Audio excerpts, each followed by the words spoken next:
Good afternoon, the news in detail.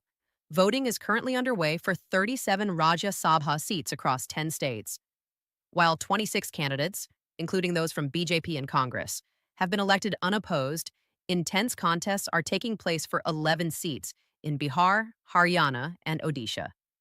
The Trinamool Congress, TMC, staged a walkout in the Rajya Sabha today in protest of the Election Commission's sudden removal of West Bengal's Chief Secretary, Nandini Chakravorty, just hours after state election dates were announced. Opposition parties in the India bloc have officially submitted a notice seeking the removal of Chief Election Commissioner Gyanesh Kumar, listing 7 charges including partisan conduct and mass disenfranchisement. In a rare show of order, the Lok Sabha conducted a productive question hour without any disruptions for the first time in the current leg of the budget session. Rahul Gandhi is facing heat in Parliament as some Treasury bench members criticized his recent silence on the suspension of 8 Congress and CPIM MPs who were penalized for unruly conduct earlier in the session.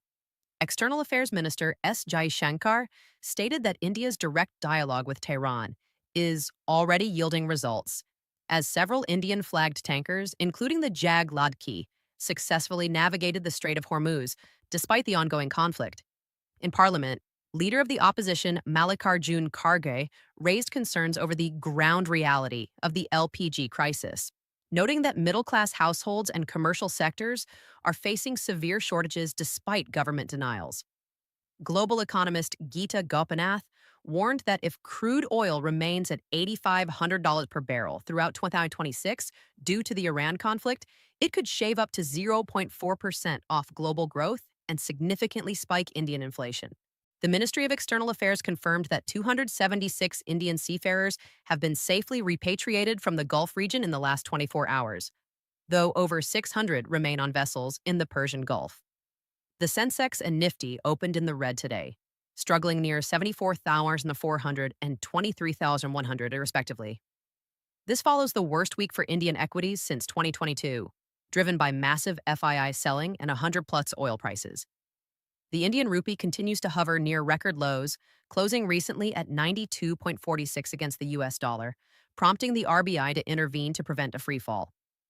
Finance Minister Nirmala Sitharaman announced a revamped Stand Up India scheme today, specifically targeting increased credit flow for SC, ST, and women entrepreneurs to stimulate the MSME sector.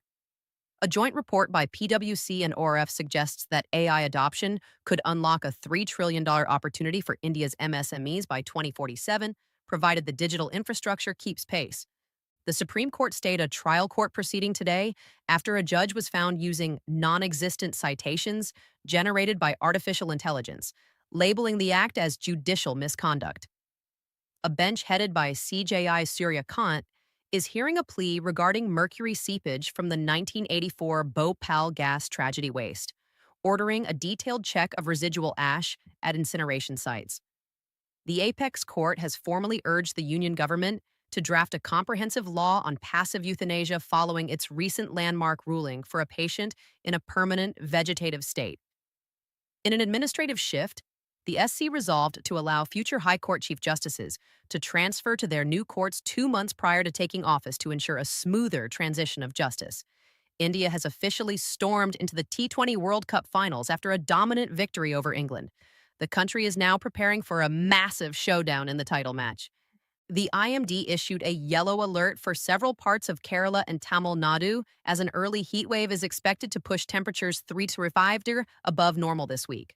Archaeological surveys in Uttar Pradesh have discovered new sites under the Sansad Khel Mahotsav initiative footprint, though the project has sparked a political row over the exclusion of opposition MPs from the events.